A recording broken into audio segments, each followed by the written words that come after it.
Welcome back dear student, sorry for the disconnection. हम बात कर रहे थे 5 moral dimensions in information age. पहली 4 डायमेंशंस थी इंफॉर्मेशन राइट के लोग अपनी अपनी इंफॉर्मेशन चाहें तो हाइड कर सकते हैं, इंटेलेक्चुअल प्रॉपर्टी राइट्स के अपनी प्रॉपर्टी को चाहें तो दूसरों को एक्सेस करने से रोक सकते हैं, अकाउंटेबिलिटी एंड कंट्रोल के चेक एंड बैलेंस होना बहुत ज़रूरी है और हमें देखना पड़ेगा कि लायबल किसको ठहराया जाए कोई भी डैमेज होने की सूरत में, सिस्टम क्वालिटी के आपका सिस्टम कितने किस लेवल पर होना चाहिए, आपकी जो डिवाइसेस हैं, आपका जो इंफ्रास्ट्रक्चर है वो किस क्वालिटी पर रहना चाहिए। आखिरी फैक्टर है क्वालिटी ऑफ लाइफ। सिर्फ सिस्टम की क्वालिटी को मेंटेन कर देना ही काफ़ी नहीं है, क्योंकि सोसाइटी बनती है ह्यूमन बीइंग से और ह्यूमन इंटरेक्शन से। तो इम्पॉर्टेंट चीज़ ये है कि कौन सी वो वैल्यूज़ हैं कि जिनको हमें प्रिजर्व करने की ज़रूरत है। ठीक है, जैसे कि अगर हम सक्खर आईबी की मिसाल लें तो सक्खर आईबी वैसे तो हर वैल्यू जो है या हर जो अच्छा स्टैंडर्ड है उसको मेंटेन करना ज़रूरी है, लेकिन फॉर एग्जांपल सक्खर आईबी का स्लोगन है मेरिट, क्वालिटी एंड एक्सेलेंस। ठीक है, तीन जो उनका स्लोगन है उसमें 3 चीज़ों को बहुत इंपॉर्टेंट दी गई है और उसमें भी सबसे पहले आप देखें मेरिट, कि मेरिट को प्रोटेक्ट करना चाहिए। तो हर क्वालिटी के हर एतबार में, हर शोबे में, हर स्टेप पे क्वालिटी होनी चाहिए, लेकिन नंबर 1 ये कि मेरिट होना चाहिए। ऐसा नहीं है कि कोई विदाउट मेरिट, विदाउट जो है बीइंग बीइंग केपेबल वो किसी शोबे में या किसी भी जो है डिपार्टमेंट में वो आगे आ जाए। तो इसी तरह से आपकी ऑर्गेनाइजेशन में भी कुछ वैल्यूज़ होंगी। कौन सी वैल्यूज़ हैं कि जिनको प्रोटेक्ट करना बहुत ज़रूरी है, आपकी ऑर्गेनाइजेशन किन चीज़ों को मानकर चलती है। ठीक है, और ना सिर्फ ये कि ऑर्गेनाइजेशन किन चीज़ों को मानकर चलती है बल्कि ऑर्गेनाइजेशन ओवरऑल प्रोटेक्टेड होनी ज़रूरी है, लेकिन वो कौन से इंस्टीट्यूशंस हैं कि जिनको हमें बहुत ज़्यादा जो वल्नरेबल हैं, जिनके ऊपर अटैक हो सकता है और जिनको हमें बहुत ज़्यादा प्रोटेक्ट करने की ज़रूरत होती है। फॉर एग्ज़ाम्पल लॉ है, पुलिस डिपार्टमेंट है, फॉर एग्ज़ाम्पल हेल्थ डिपार्टमेंट है, फॉर एग्ज़ाम्पल एजुकेशन है। तो ये आपकी ऑर्गेनाइजेशन के अंदर कौन से वो इंस्टीट्यूशंस हैं कि जिनको स्पेसिफिक प्रोटेक्शन की ज़रूरत है। कि यानी फॉर एग्जांपल अगर हम सक्खर आईबी की मिसाल लें तो हम एग्जामिनेशन डिपार्टमेंट को, वैसे तो हर इंस्टीट्यूशन की अपनी अपनी इंपॉर्टेंस है, लेकिन ज़ाहिर है कि सक्खर आईबी का जो एग्ज़ाम डिपार्टमेंट है वो रिजल्ट्स को स्टोर करता है। ठीक है, और बहुत सारी इन्फॉर्मेशन उनके पास होती है, सीक्रेट ब्रांच उनके पास मौजूद है। तो वो सीक्रेट ब्रांच आप देखें कि किसी और डिपार्टमेंट के अंदर मौजूद नहीं है। किसी लैब के अंदर कोई सीक्रेट ब्रांच नहीं बनी हुई। ठीक है, अकाउंट ऑफिस में कोई सीक्रेट ब्रांच नहीं बनी हुई, लेकिन एग्ज़ाम डिपार्टमेंट बनेगी, क्योंकि वो प्रोटेक्ट करते हैं, वो प्रोटेक्ट करना चाहते हैं लोगों की इन्फॉर्मेशन को, लोगों के राइट्स को। तो पूरा का पूरा किसी कभी कभार इंस्टीट्यूशंस को भी प्रोटेक्शन की ज़रूरत होती है। तो ये हैं कुछ 5 डायमेंशन। जब भी आप किसी ऑर्गेनाइजेशन में डील कर रहे हैं जो कि कंप्यूटर बेस्ड हैं, तो इन 5 डायमेंशंस की तरफ हमें ख़ास जो है वो अटेंशन देने की ज़रूरत होती है और इन पे काम करने की ज़रूरत होती है। ठीक है, अच्छा, और वैसे तो आम हालात में भी ज़ाहिर है कि 5 डायमेंशंस काम करती हैं, लेकिन कंप्यूटर के केस में और कंप्यूटर डिवाइसेस के केस में कुछ इम्पैक्ट बहुत ज़्यादा है सोसाइटी के ऊपर। यानी कि कुछ ऐसी चीज़ें कंप्यूटर से रिलेटेड जो कि ड्रास्टिक हैं, जो कि बाकी जितने भी फील्ड ऑफ बिजनेसेस हैं उनमें उस लेवल पर नहीं है। फॉर एग्जाम्पल कि आपकी ऑर्गेनाइजेशन अगर मैं कहूँ किन चीज़ों पर डिपेंड कर रही है, किस ह्यूमन बींग पे, ज़ाहिर है कि बहुत सारे लोगों पर डिपेंड करती है। आपके कैपिटल पर डिपेंड करती है, आपकी मार्केट पर डिपेंड करती है, आपके कस्टमर पर डिपेंड करती है, आपका जो भी बिजनेस है हज़ारों चीज़ों पर डिपेंड करता होगा।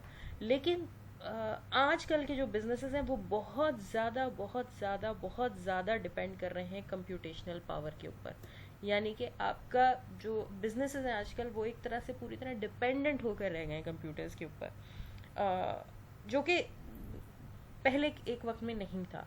तो अब कंप्यूटर्स, क्योंकि एक तरह से कंप्यूटर डिवाइसेस ने, मशीनरी ने टेक ओवर कर लिया ऑर्गेनाइजेशंस को, और अगर कंप्यूटर कोई गलत चीज़ करने लगे और अगर कंप्यूटर्स के अंदर कोई अनएथिकल इशू आ जाए तो उसका बहुत बड़ा इम्पैक्ट आपकी ऑर्गेनाइजेशन के ऑपरेशन और उसकी गुडविल पर हो सकता है। तो कंप्यूटेशनल पावर, जैसे कि हम पहले भी मूर्स लॉ में पढ़ चुके हैं कि हर 2 साल के अंदर डबल हो जाती है। तो हमारी डिपेंडेंसी बढ़ रही है। ऐसा नहीं है कि आज अगर मैं कंप्यूटर पर डिपेंडेंट हूँ तो कल मैं थोड़ी कम हो जाऊंगी, कल मेरी डिपेंडेंस ख़त्म हो जाएगी। मुझे यही एक्सपेक्टेशन है कि अगर आज मैं इतना डिपेंड कर रही हूँ तो कल को और ज़्यादा हंसने की बात है वैसे, लेकिन एक तरह से हमारे लिए लम्हा फिक्रिया भी है। फेसबुक पर कल परसों मैं कोई पोस्ट देख रही थी जहाँ पर आपने भी देखी होंगी ऐसी पोस्ट, चॉइसेस दी गई होती हैं कि सेल फोन होता है, वाईफाई होता है और खाने पीने की कोई चीज़ होती है और कोई बुक होती है, कि आप इन तीनों में से किस एक चीज़ को जो है वो छोड़ देना चाहेंगे। तो कोई भी जो है वो आजकल अपने जो है वो कंप्यूटर को, सेल फोन को, वाईफाई को छोड़ने को तैयार नहीं है।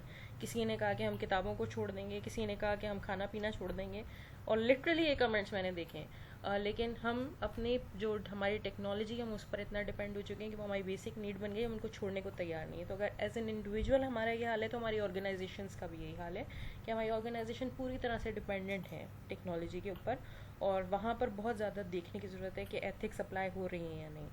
ठीक है, इसी तरह डेटा स्टोरेज कॉस्ट भी चीप हो रही है। अगर तो स्टोरेज महंगी होती तो इन्फॉर्मेशन को प्रोटेक्ट करना बड़ा आसान होता है, लेकिन स्टोरेज बड़ी सस्ती होती जा रही है। यानी कि लोगों की, अगर मैं मुझे शौक है कि मैं लोगों की तस्वीरें खींचती हूँ और उसको स्टोर रखती हूँ अपने पास, तो ये मेरे लिए बड़ा आसान है, क्योंकि आपकी जो तस्वीरें होती हैं, आपकी जो वीडियोस होती हैं, आपका जो डेटा होता है, ऑर्गेनाइजेशन के हिसाब से जो उनकी प्रोडक्ट की इमेजेस होती हैं, कैटलॉग होते हैं, या आपके एम्प्लॉयज़ के जो भी रिकॉर्ड्स होते हैं, डेटाबेसेस होते हैं, वो बहुत ज़्यादा सिक्योरिटी मांगते हैं, लेकिन उनको स्टोर करके रखना बड़ा आसान है। तो अगर स्टोरेज कॉस्ट ज़्यादा होती तो फिर हम शायद ये एक्सपेक्ट कर सकते थे कि नहीं भाई, लोग एक दूसरे की इन्फॉर्मेशन को इतना स्टोर करके नहीं रखेंगे क्योंकि अफोर्ड नहीं कर सकते। लेकिन आजकल तो हर कोई अफोर्ड कर रहा है, तो आप बहुत आसान है कि इन्फॉर्मेशन दूसरों की जो है वो आप अपने पास स्टोर करके रख सकें। और इससे एक बहुत ज़्यादा मेजर एक कंसर्न डेवलप होता है कि कहीं इसको कोई अनएथिकली यूज़ ना कर ले, जो डेटा आपके कंप्यूटर्स पर मौजूद है उसको अनएथिकली यूज़ ना कर लिया जाए। इसी तरह डेटा एनालिसिस भी बहुत ज़्यादा एडवांस होती जा रही है। यानी कि अगर मेरे कंप्यूटर पे सिर्फ डेटा है, बहुत सारे लोगों के पास डेटा होता है लेकिन उस डेटा के ऊपर उनको कोई फ़र्क नहीं पड़ता। यानी कि वो ये बिल्कुल बात होती है कि जैसे हम कहते हैं कि लास्ट लेक्चर में मैंने एग्जांपल भी दी थी कि अक्सर स्टूडेंट जो हैं वो एग्जामिनेशन हॉल में अगर बुक भी लेकर बैठ जाते हैं तो वो पेपर को अच्छे से अटैम्प्ट नहीं कर पाते, क्योंकि उनके अंदर इतनी जो है वो मेंटल या इंटेलेक्चुअल कैपेबिलिटी नहीं होती कि वो एक्शनेबल नॉलेज उसके अंदर से निकाल सकें। लेकिन आजकल डेटा एनालिसिस टूल्स इतने एडवांस हो गए हैं कि अगर आपके ऑर्गेनाइजेशन का डेटा मौजूद है तो उस पर कोई भी एनालिटिकल टूल अप्लाई करके आप बहुत सारी इन्फॉर्मेशन ले सकते हैं। ठीक है, ह्यूमन बिहेवियर के बारे में, किसी का ह्यूमन बिहेवियर आप ट्रैक कर सकते हैं, ऑर्गेनाइजेशन के आगे के प्रायोरिटीज ट्रैक कर सकते हैं, कौन सा टेंडर पास करेंगी, कौन सा नहीं करेंगी, कौन सी प्रोडक्ट की प्राइस बढ़ाएंगी, कौन सी डिक्लाइन करेंगी, स्टॉक कोड्स को आप प्रिडिक्ट कर सकते हैं। तो ये सारी चीज़ें हैं कि जिसके को अगर खुदा न खास्ता अनएथिकली यूज़ किया जाने लगे तो ऑर्गेनाइजेशन पर बहुत बड़ा इम्पैक्ट पड़ सकता है। ठीक है, अच्छा, नेटवर्किंग भी बड़ी एडवांस हो गई, जैसे हम पहले भी बात कर चुके हैं कि डेटा को कॉपी करना एक जगह से दूसरी जगह पर कोई मुश्किल काम नहीं रहा है। ठीक है, तो इसी की वजह से हैकिंग, क्रैकिंग, ये सब चीज़ें बहुत बढ़ गई हैं, टेक्नोलॉजी की एडवांसमेंट की वजह से ही बढ़ी हैं। तो ये भी ऑर्गेनाइजेशन के लिए एक वल्नरेबिलिटी भी बन गई है। ठीक है, मोबाइल डिवाइसेस की बहुत ज़्यादा ग्रोथ हो गई है। इंडिविजुअल सेल फोन्स में भी ट्रैक्ड विदाउट यूज़र कंसेंट और नॉलेज, मतलब मैं कहाँ मौजूद हूँ, ज़रूरी तो नहीं है कि मैं हमेशा अपनी ऑर्गेनाइजेशन से, अपने कस्टमर से अपनी लोकेशन शेयर करना चाहूँगी, लेकिन क्योंकि डिवाइसेस के अंदर ये कैपेबिलिटी मौजूद है तो ये भी एक एथिकल कंसर्न लॉन्ग रन में हमारे लिए बन सकती है। तो ओवरऑल टेक्नोलॉजी बहुत ज़्यादा जो है वो उसका असर पड़ेगा आपकी जो है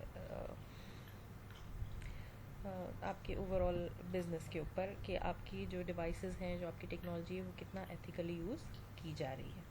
ठीक है, आगे की डिस्कशन हम नेक्स्ट वीडियो में करते हैं।